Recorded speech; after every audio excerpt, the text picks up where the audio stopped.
राम राम। बड़ी बहस में आपका स्वागत है। मैं हूं आपके साथ पराग गुप्ता। हरियाणा में एक बार फिर से नायब सरकार बीजेपी विधायक दल की बैठक में नायब सैनी को फिर से मुख्यमंत्री बनाने की औपचारिकता पूरी कर दी गई। सर्वसम्मति से नायब सैनी को बीजेपी विधायक दल का नेता चुन लिया गया। सबसे खास बात यह रही कि पूर्व गृह मंत्री अनिल विज ने नायब सैनी के नाम का प्रस्ताव रखा, जिसे सभी विधायकों ने एक सुर में स्वीकार कर लिया। बैठक में ऑब्जर्वर के रूप में केंद्रीय गृह मंत्री अमित शाह मौजूद रहे। उन्होंने इस बात का ऐलान कर दिया कि अगले मुख्यमंत्री नायब सैनी होंगे। नायब सैनी ने इस मौके पर हरियाणा के लोगों का शुक्रिया अदा किया और राज्य की सेवा जारी रखने का भरोसा दिया। नायब सैनी ने विधायक दल का नेता चुने जाने के बाद सरकार बनाने का राजभवन पहुंचकर दावा पेश कर दिया। नायब सैनी कल दूसरी बार पंचकुला में भव्य शपथ कार्यक्रम में शपथ लेने वाले हैं। तो एक बार फिर से नायब सैनी और बीजेपी की सरकार, नायब सैनी मुख्यमंत्री और भारतीय जनता पार्टी की ये लगातार तीसरी बार सरकार बनने जा रही है प्रदेश के अंदर, और दूसरी बार मुख्यमंत्री पद की शपथ लेंगे नायब सैनी। हरियाणा ने इस देश के सेना में हर 10वां जवान हरियाणा से, और हरियाणा ने इस देश के अन्न के भंडार में हमारी सरकार की प्रायोरिटी, युवाओं की रोजगारी और हमारे किसानों की खुशहाली, ये हमने हमारे घोषणा पत्र में रखा है। मुझे विश्वास है नायब सिंह की सरकार इसी तरह से काम करेगी जिस तरह से हमने साढ़े 9 साल भ्रष्टाचार विहीन, लोकाभिमुख और गरीब कल्याण करने वाली सरकार को आगे बढ़ाया। ये सरकार 36 बिरादरियों की होगी, इसका भी मुझे पूरा विश्वास है, और ये सरकार हरियाणा के हर गांव का विकास करेगी, उसका भी मुझे विश्वास है। जो दिन रात कड़ी मेहनत करके और हमारी डबल इंजन की सरकार नीतियों को जन जन तक पहुंचाने का काम किया है, और इतना बड़ा विश्वास जो हरियाणा की जनता ने आज तीसरी बार कंटिन्यूटी के अंदर ये भारतीय जनता पार्टी के ऊपर किया है, ये विश्वास ये नरेंद्र मोदी जी की नीतियों का विश्वास है, ये नरेंद्र मोदी जी की ही गारंटी है जिसके ऊपर आज हरियाणा ने विश्वास किया है। और ये प्रण हरियाणा के लोगों ने लिया है कि हम मोदी जी के उस संकल्प को 2047 तक जो विकसित राष्ट्र बनाने का संकल्प आदरणीय मोदी जी ने लिया है, उसको आगे बढ़ाने का हम कार्य करेंगे। 18 अक्टूबर को कांग्रेस विधायक दल की बैठक होने जा रही है। बैठक कांग्रेस विधायक दल का नेता चुना जाएगा। इस बैठक में कांग्रेस विधायक दल का नेता प्रतिपक्ष होगा। इस मीटिंग से पहले भूपेंद्र सिंह हुड्डा ने नवनिर्वाचित विधायकों की बैठक बुलाई। बैठक में भूपेंद्र हुड्डा समेत 31 विधायक शामिल हुए। 6 विधायक बैठक में शामिल नहीं हुए। इस बैठक को भूपेंद्र हुड्डा का शक्ति प्रदर्शन माना जा रहा है। तो लगातार दूसरी बार नायब सैनी अब मुख्यमंत्री के तौर पर हरियाणा की कमान संभालेंगे, कल शपथ लेंगे, और 18 तारीख को कांग्रेस विधायक दल की एक बैठक होने जा रही है। भूपेंद्र हुड्डा ये बैठक लेंगे। अनौपचारिक थी, क्योंकि इन्होंने कहा था भाई हम नए इलेक्टेड हैं, कुछ पुराने हैं, आपस में एक दूसरे को मिल लेंगे, तो आप आना चाहते थे, तो यह अनौपचारिक थी। आपस में अच्छी बात हुई, चर्चा हुई और अच्छे उसमें हुआ, और सबने कहा भी हम पार्टी के लिए, हरियाणा के लिए और देश के लिए लड़ाई लड़ेंगे। प्रतिपक्ष के लिए तो 18 को मीटिंग है वहाँ चंडीगढ़, उस दिन बाद।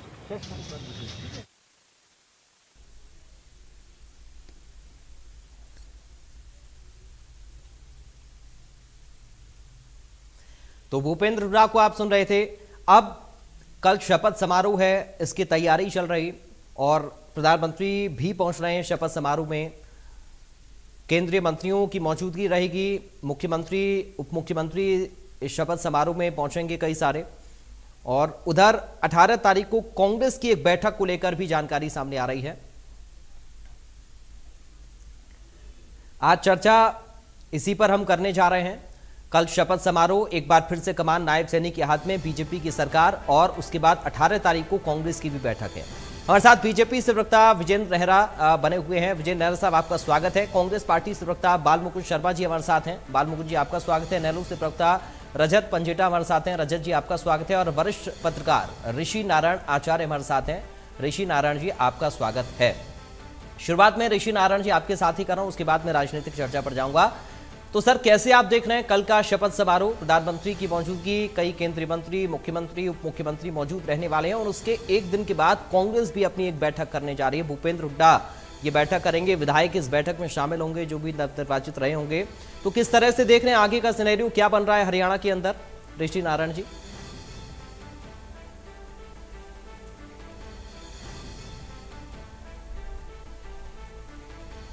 सर आप शायद म्यूट हैं, अनम्यूट कर लीजिए खुद को, आपकी आवाज नहीं आ रही है सर।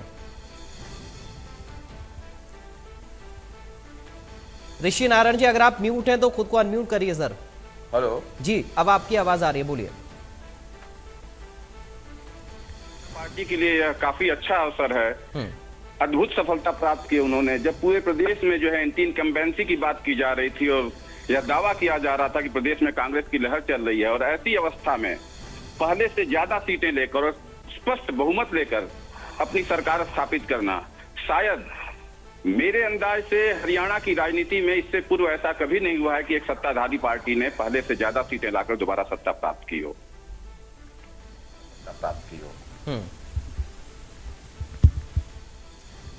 ठीक है सर, मैं लौटूंगा आपके पास। नेहरा साहब, तो बात कल ठीक है, ऋषि नारायण जी शायद मुझे लग रहा है कनेक्शन में कोई दिक्कत है, उसको एक बार हम दुरुस्त कर रहे थे, फिर मैं आपके पास आ रहा हूँ। नेहरा साहब, कल प्रधानमंत्री भी पहुंच रहे हैं शपथ समारोह में और दिग्गजों की मौजूदगी रहने वाली है, विपक्ष को भी न्योता मिला है। कौन कौन लोग शामिल होंगे ये हम देखेंगे, लेकिन क्या संदेश रहेगा कल के इस प्रोग्राम से, नेहरा साहब? आपको आवाज आ रही है मेरी? जी सर।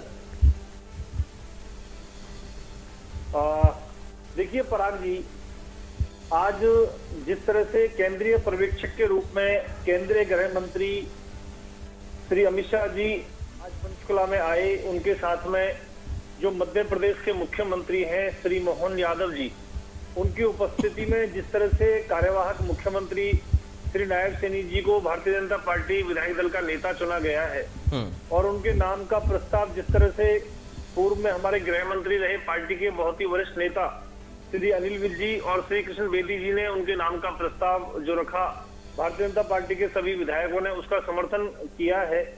और इसके साथ साथ आज माननीय मुख्यमंत्री जो दूसरी बार अब कल शपथ लेंगे श्री नायब सैनी जी, जिस तरह से भारतीय जनता पार्टी के मुख्यमंत्री के साथ साथ पूरे हरियाणा प्रदेश की जनता के वो दुलारे बने हैं। उन्होंने पहली बार में उनको कम समय मिला, बड़े ताबड़तोड़ उन्होंने फैसले किए, बहुत तेज गति से काम किया, इसलिए जनता ने उनको दूसरी बार मुख्यमंत्री बनने का ये मौका दिया है। भारतीय जनता पार्टी की हरियाणा प्रदेश के इतिहास में ये तीसरी बार लगातार सरकार बनेगी, ऐसा पहली बार ये मौका है। और इसके गवाह खुद माननीय प्रधानमंत्री श्री नरेंद्र मोदी जी मुख्य अतिथि के रूप में रहेंगे।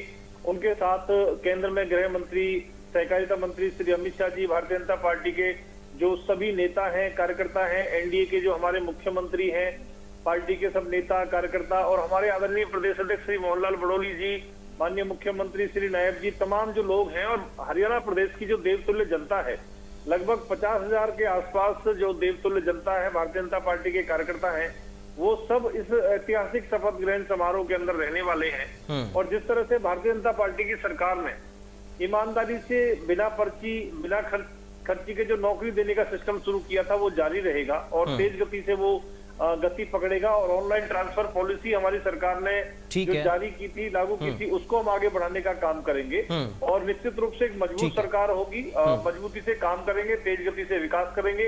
हरियाणा के लोगों का जो प्यार आशीर्वाद हमें मिला है उसको आगे लेकर के जाएंगे। और जिस तरह से ईमानदारी से हमने पहले काम किया है, हमारे जो संकल्प जो हमने लिए थे 20 संकल्प, उनको आगे रख के हम लोग काम करेंगे। और भारतीय जनता पार्टी के संकल्प पत्र के ऊपर जनता ने विश्वास जताया है। वहीं कांग्रेस पार्टी ने जो अपनी 7 गारंटी दी थी, उन गारंटियों को जनता ने एक तरह से फेल कर दिया और जनता ने उनको खारिज कर दिया। इसलिए भारतीय जनता पार्टी की जिम्मेदारी भी ज्यादा बनती है, क्योंकि हरियाणा के इतिहास में ये पहला मौका है जब लगातार तीसरी बार पूर्ण बहुमत की ऐतिहासिक सरकार ये भारतीय जनता पार्टी बनाएगी, जनता जनार्दन के आशीर्वाद से, कार्यकर्ता की मेहनत से और अपने नेतृत्व के दम पर जो ईमानदारी के साथ में नीतियां सरकार ने चलाई है, चाहे वो केंद्र सरकार हो, चाहे फिर हरियाणा सरकार हो।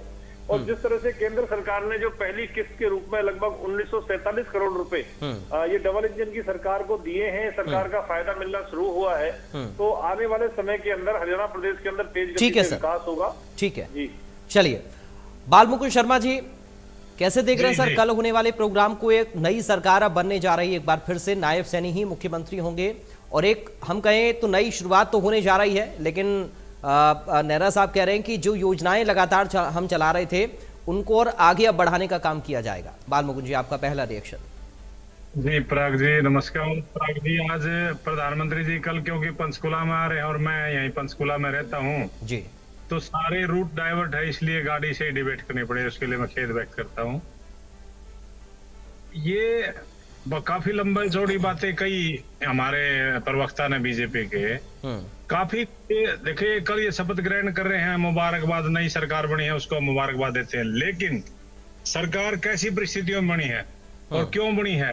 जिस तरीके से हमारे प्रवक्ता साहब कह रहे हैं हमारी गारंटियां हमारी यहाँ, ये सदन युद्ध लड़ने वाले लोग हैं, सामने आकर के जनता का समर्थन नहीं प्राप्त है। बहुत चीजें इसमें इनकी जातिवाद का जहर घोल दिया, प्रदेश को ऐसे मुहाने पे लाके खड़ा कर दिया, आपसी भाईचारा मन चैन सब खराब हो गया है। ईवीएम भी एक मुद्दा है, जिस तरीके से ईवीएम का शिकायत लेकर के हमने अपनी बातें रखी हैं चुनाव आयोग के सामने, वो भी एक विषय है। और पूरे प्रदेश में जिस तरीके से इन्होंने ओबीसी का, जाट का, गैर जाट का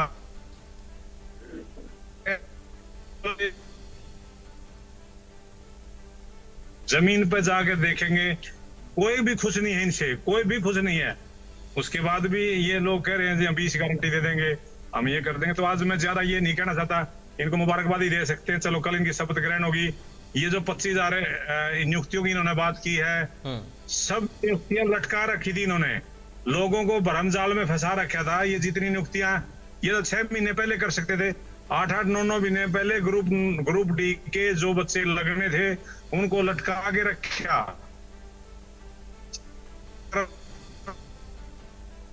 ठीक है सर। बालमुकुंद जी, नेटवर्क का थोड़ा सा इश्यू हो रहा है, मैं आपको माफी के साथ रोकना मुझे पड़ रहा है क्योंकि आपकी आवाज क्लियर नहीं आ रही है। अगर संभव हो पाए तो कहीं गाड़ी आप रोक पाए तो वहां पर ज्यादा मुझे लगता है कि आवाज सही से आएगी, क्योंकि चलती गाड़ी में नेटवर्क का इशू अक्सर हो जाता है। मैं लौटूंगा आपके पास, हम कोशिश करते हैं इसको बेहतर करने की, आपके पास मैं लौटूंगा। रजत जी से मैं कमेंट तब तक ले लूं।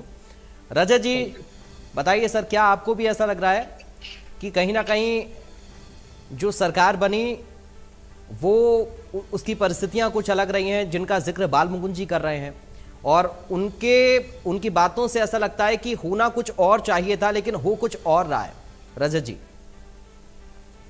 देखिए, बिल्कुल सत्ता बड़ा जोर शोर से कांग्रेस पार्टी ने एक माहौल बनाने की कोशिश की थी हरियाणा के अंदर, पूरा जोर लगा दिया था इस उसमें। सभी को पहले तो इनका जो टिकटों का वितरण था वो भी सबके सामने है, बागियों की स्थिति वो सबके सामने है, लेकिन अपना अंदरूनी इनको एक समीक्षा करनी चाहिए कि किस तरीके से हरियाणा की जनता को इन्होंने कहा कि 60-65 सीटें आएंगी। लोकसभा में भी इन्होंने 10 की 10 सीटों के बारे में कहा था, तब भी अपनी हार का जो है हार की बजाय 5 सीटों की अपनी 5 सीटों की जो जीती हैं उसी का गुणगान करने में लगे रहे। इन्होंने कहा लोकसभा में हाफ और विधानसभा में साफ ये खुद हो गए।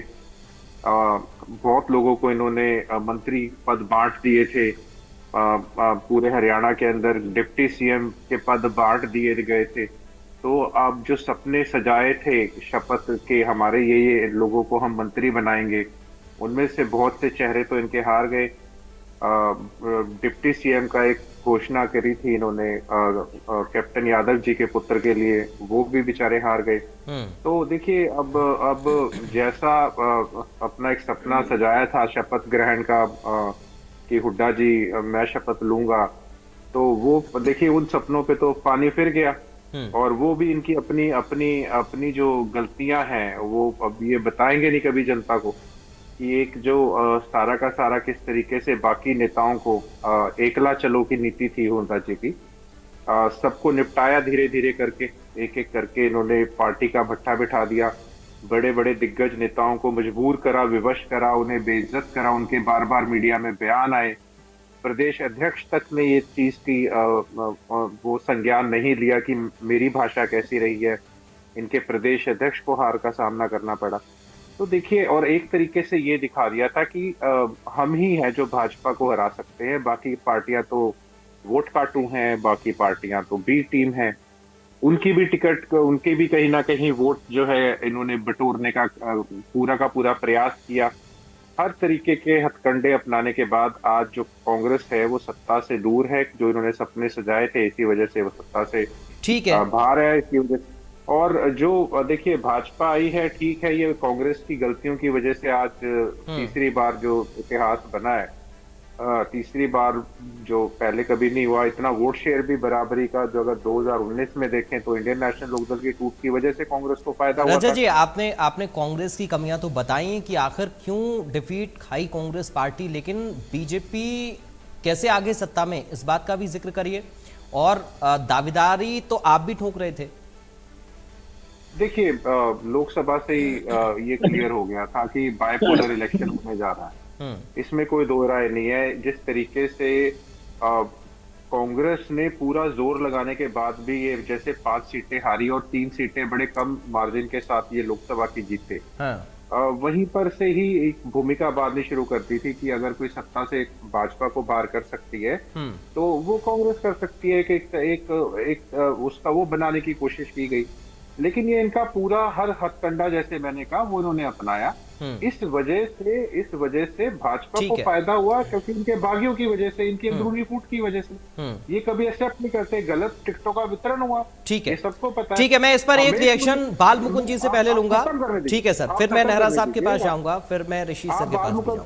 हाँ, कोई बात नहीं, आप मेरी बात खत्म होने दीजिए, उसके बाद चाहे मुझे डिबेट में दोबारा ना मौका दी, लेकिन वो अधूरी बात का कोई अर्थ नहीं निकलता। बोलिए। आपने प्रश्न किया हमारे बारे में। देखिए, जब कांग्रेस ही नहीं पूरा जोर लगाने के बाद, एक माहौल बनाने के बाद भाजपा को बाहर नहीं कर पाई, जब इलेक्शन ही बाइपोलर होके रह गया था सारा का सारा, तो उस वातावरण में हमें भी पता था कि अब पार्टी एक विधायक से खड़ी हो रही है, उसकी पहले नींव मजबूत करनी है। हमने वो पार्टी की नींव मजबूत करने का काम किया और जनता को समझ में आ गया कांग्रेस एक दिन पहले तक तो आप सर ये कह रहे थे कि इनेलो सरकार बना रही है, आपके प्रवक्ता हमारे स्टूडियो में आकर दावा कर रहे थे कि सरकार हमारी बनने जा रही है। अब आप एकदम से चीजों को पलट रहे हैं। ठीक है, मैं लौटूंगा आपके पास, मैं लौटूंगा। रजत जी थोड़ा सा रुकिए प्लीज, बहुत लंबा हो जाएगा फिर। रजत जी बहुत लंबा हो जाएगा, मैं दोबारा से आपके पास आऊंगा, तब आप रख लीजिएगा। प्रश्न करते हो तो उत्तर लिया कीजिए। सर लंबा उत्तर बहुत ज्यादा हो जाता है, फिर बाकी लोग के पास नहीं जा पाऊंगा। लंबा छोड़िए, अब मैं डिबेट ही छोड़ रहा हूँ इसके बाद। अब मेरे को लंबा करना नहीं है, मैं आपका समय बचाने का काम करूंगा। आप रुकेंगे नहीं अब डिबेट में आगे तक? आप नहीं, आपने प्रश्न किया है, लंबा हो रहा है, मैं किसी और का समय थोड़ी ना लूंगा। आपने मेरे ऊपर एक रजत जी बहस करके समय क्यों खराब कर रहे हैं? आपको जवाब देना, आप जवाब दीजिए। मेरा काम सवाल पूछना, आपका काम जवाब देना है। तो आप लीजिए, मेरा काम काउंटर करना भी। अगर मुझे लग रहा है कि मुझे काउंटर करना है तो मैं करूंगा ही। आप काउंटर करिए, मना नहीं कर रहा ना। तो जवाब दीजिए ना सर। आप कहानी बुन रहे हैं, कहानी बुन रहे हैं सर, कहानी थोड़ी ना बुनी जाएगी। आप शॉर्ट में उत्तर रखिए अपना, फिर मैं अगले गेस्ट के पास भी जाऊंगा। रखिए अपनी बात, आप पूरी करिए। आप छोड़िए, आप रखिए अपनी बात करिए, आप अपनी बात करिए, मुझे नहीं डिबेट करनी है। अरे सर जवाब ही नहीं है आपके पास। अब आप खींच खा के बैठे हुए हैं, सत्ता में नहीं आए, सरकार नहीं बना पाए, सीटें नहीं आ पाई, तो मीडिया पर खींच निकाल रहे हैं आप। ये क्या तरीका होता है रजत जी? मैंने आपसे सिर्फ इतना सा सवाल पूछ लिया कि दावेदारी तो आप भी ठोक रहे थे। आपने कांग्रेस की कमियां बता दी, बीजेपी क्यों सत्ता में आई ये नहीं बता पाए। आपने ये नहीं बताया कि आप सत्ता में क्यों नहीं आ पाए। अब आपके पास जवाब नहीं है तो आप डिबेट छोड़कर जा रहे हैं, तो ये तरीका गलत है। कम से कम जवाब जिम्मेदारी के साथ रखिए। राजनीतिक दल हैं, आपका ये दायित्व बनता है, जिम्मेदारी बनती है कि जनता के सामने उन बातों को रखें कि आप क्यों सरकार नहीं बना पाए। एक दिन पहले तक अगर इंडिया न्यूज हरियाणा के स्टूडियो में आकर आपके प्रवक्ता ये कह रहे हैं कि हम सरकार बना लेंगे, तो फिर इस बात का जवाब भी रजत जी आप ही को देना पड़ेगा, इंडिया नेशनल लोकदल को देना पड़ेगा कि क्यों सरकार नहीं बना पाई पार्टी। अगर ये सवाल पूछ लिया तो आपको बुरा लग रहा है, ये तरीका बहुत ज्यादा गलत है। बाल मुकुंद जी आपके पास में आ रहा हूं। बाल मुकुंद जी बहुत सारी बातें अभी रजत जी कर रहे थे। कांग्रेस पार्टी को क्या इस बात का एहसास हो रहा है कि संगठन की कमी कहीं ना कहीं रही, सिर्फ फटौवल रहा, उसकी वजह से ही आप लोगों को हार का सामना करना पड़ा? ये इंडियन नेशनल लोकदल सीधा आरोप आप लोगों के ऊपर लगा रही है। नहीं, ये तो देखिए हम भी मानते हैं कहीं कहीं कमियां खामियां रही होंगी। अदरवाइज तो बीजेपी के कुशासन से लोग जितना तरस थे, जो लोग जितना दुखी थे, हम वो हमारी कमियों पर भी हम एक फैक्ट फाइंडिंग कमेटी भी है और लगातार मीटिंगों का दौर जारी है। और प्रदेश की जनता से, जैसे कि पहले भी आपके चैनल पर मैं बोल चुका हूं, हम प्रदेश की जनता से माफी मांगते हैं कि हम बीजेपी के इनसे छुटकारा नहीं दिला पाए। उसमें कुछ कमियां रही होंगी, उस पर हम अवलोकन करेंगे, गहन चिंतन मंथन करेंगे। और भारतीय जनता पार्टी सत्ता में आई है, अगर वो पॉजिटिव कोई काम करेगी तो हम उनका सहयोग भी करेंगे। कांग्रेस एक मुख्य विपक्षी दल की भूमिका निभाएगा। 37 सीटें आई हमारी, 28 से बढ़ के आज 37 सीटें हुई हमारी। हमें 20% का इजाफा दिया प्रदेश की जनता ने। और वोट शेयर को अगर हम देखें तो बीजेपी के मुकाबले वोट शेयर है हमारा। तो कांग्रेस को एक तरह से मैंडेट हमारा बढ़ा है, 5 लोकसभा में सीटें भी हमारी बढ़ी हैं। तो प्रदेश की जनता का हम धन्यवाद करते हैं। कोई कमी रही है तो हमारे अंदर रही है और उसका हम बहुत गहन चिंतन मंथन कर रहे हैं। और हम आगे भविष्य में मुख्य विपक्ष की भी निभाएंगे। हम विधानसभा में भी अच्छा अपना प्रदर्शन दिखाएंगे और सड़क पे भी दिखाएंगे। सरकार के जो गलत काम है उसका विरोध करेंगे। और बहुत ही प्रजातंत्र में जिस तरीके से कांग्रेस, क्योंकि बहुत पहले लगातार हम भी सत्ता में रहे हैं, ये तो पहली बार सत्ता में आए हैं और तीसरी बार तो बाई चांस सत्ता में आए हैं। पिछली बार इनको बैसाखी की सरकार बाल मुकुंद जी, अब ये सारी बातें हमें लगता है पुरानी हो गई हैं। अब जो लोकतंत्र का नतीजा है उसका सम्मान तो आपको करना ही होगा। तो जनता ने जो मैंडेट दिया है उसका सम्मान ही रखिए कम से कम। अब ये सारी बातें पुरानी हो गई कि बाई चांस आ गए, गलती से आ गए, विपरीत परिस्थितियां थी, होना कुछ और था, हो कुछ और गया। अब जनता ने जो नतीजा दिया उसको स्वीकार तो करिए कम से कम। जी, आप तो मीडिया तो लोकतंत्र का चौथा स्तंभ है। जो प्रवक्ता कह रहा है वो देश की जनता, प्रदेश की जनता सुन रही है। क्या हमारी लोकसभा में 5 सीटें नहीं आई? क्या तो हमने कब मना किया सर? हमने वो भी दिखाया, नहीं गए। हमने तो उस पर भी चर्चा की, उस पर भी डिबेट की। आप मेरी बात सुनिए। मैंने जो बोला फैक्ट्स बोला। क्या अगर 5 सीटें कांग्रेस पार्टी ले आई लोकसभा में तो कांग्रेस की बल्ले बल्ले हो गई, और अगर लोकसभा विधानसभा में हार गई कांग्रेस तो फिर आप कह रहे हैं कि ये तो बाई चांस बन गई बीजेपी की सरकार। ये क्या बात हुई सर? हम तो प्रदेश की जनता सर उन 5 सीटों के लिए भी हरियाणा की जनता ने वोट किया था आप लोगों को, और इन सीटों के लिए भी, विधानसभा के लिए भी हरियाणा की जनता ने वोट किया है। अरे पराग जी, आप ये बताइए, चैनल की तरफ से बोल रहे हैं, आप बीजेपी की तरफ से अब आप कुछ भी समझ लीजिए सर, मैं तो सच्चाई बोल रहा हूँ, मैं तो सच्चाई बोल रहा हूँ। मेरा तराजू बराबर है सर, अरे आंकड़ों, मेरा पलड़ा बराबर है। आप कुछ भी समझिए, ये आपकी मेंटलिटी हो सकती है। आप कुछ भी समझिए, ये आपकी सोच हो सकती है। मैंने ये भी कहा कि 5 सीटें कांग्रेस की, 5 बीजेपी की आई, और मैंने ये भी कहा कि सरकार बना ली बीजेपी ने, फिर से आप कह रहे हैं बाई चांस आ गई। ये तो लोकतंत्र का आप मजाक उड़ा रहे हैं ना। फिर आप जनता के मैंडेट को नकार रहे हैं बाल मुकुंद जी। कोई बात ही नहीं, मैं कुछ भी बोलूंगा। आपको इसलिए मिर्ची लग रही है इस बात की? मुझे कहा मिर्ची लग रही है? मैंने तो सवाल पूछा, मिर्ची आपको लगी? आपने कहा कि आप मीडिया की तरफ से बोल रहे हैं, चैनल की तरफ से बोल रहे हैं, किसकी तरफ से बोल रहे हैं? अरे जवाब दीजिए ना सर, सवाल का जवाब है नहीं आपके पास, आप आरोप लगाने में नंबर 1 है। आप क्या बीजेपी का चैनल है क्या ये? आप कुछ भी समझिए, आपकी सोच हो सकती है सर, आपकी सोच हो सकती है। आपकी सोच को मैं बदल नहीं सकता हूँ, आपकी सोच को मैं बदल नहीं सकता हूँ बाल मुकुंद जी। अब थोड़ा सा रुक जाइए, थोड़ा सा रुक जाइए, क्योंकि समय बहुत ज्यादा कीमती है जनता का। ठीक है, एक भी मेरे शब्दों में मैं फैक्ट्स पे बात करता हूं। सर यही तो दिक्कत है ना, आप लोगों को बुरा लगता है अगर सच्चाई बयां कर दी। आप क्या चाहते हैं? आप क्या चाहते हैं सर? आप क्या चाहते हैं? हम ये कहें कि बीजेपी की सरकार नहीं बन रही है? ऐसा तो नहीं है। अरे सरकार बन रही है तो स्वीकार करिए ना उसे। जनता ने जो मैंडेट दिया है उसको स्वीकार कौन करेगा? आप ही करेंगे सर। अरे विपक्ष की जिम्मेदारी भी तो निभाइए ऋषि जी। ठीक है बाल मुकुंद जी, अब आऊंगा, थोड़ा सा रुकिए, थोड़ा सा रुकिए प्लीज, थोड़ा सा रुक जाइए। अब रुकिए सर, थोड़ा सा रुकिए। हमने 20 गारंटी दे दी, हमने ये दे दी। चलिए अब रुक जाइए थोड़ा सा। अरे गारंटी आपने दी थी ना, जनता ने अस्वीकार कर दिया उसको। अब रुकिए थोड़ा सा रुक जाइए। 1 मिनट रुकिए। तो जब से मैं बोल रहा हूँ कंटिन्यू साथ में बोल रहे हैं, देश की जनता क्या सुनेगी, प्रदेश की जनता क्या सुनेगी? अरे सवाल के जवाब पर आइए ना। तो सर आप सवाल के जवाब पर आ नहीं रहे हैं। आप एक बार चुप तो रहे फिर। हाँ बोलिए। आप 1 मिनट तो दे दे मेरे को। चलिए बोलिए। आप मेरी कमी निकाले। बोलिए। क्या मैंने लोकसभा में हमने 5 सीटें नहीं ली? बोलिए। अब हमारी 37 सीटें तो ये बात भी तो सच है कि अब बीजेपी फिर से सरकार बना रही है। हाँ तो क्या बात होगी, बना रही है तो सरकार। तो बाई चांस क्यों कह रहे हैं फिर? ये सर जनता का अपमान कर रहे हैं आप, जनता के वोट का अपमान कर रहे हैं। इस बात को समझिए सर, जरा ठंडे दिमाग से इस बात को समझिए प्लीज। अब थोड़ा सा रुकिए, आपको मुद्दे पर बात करनी है तो करिए, वरना मुझे आगे बढ़ने दीजिए प्लीज। बाल मुकुंद जी, ऐसे बोल रहे थे। बाल मुकुंद जी।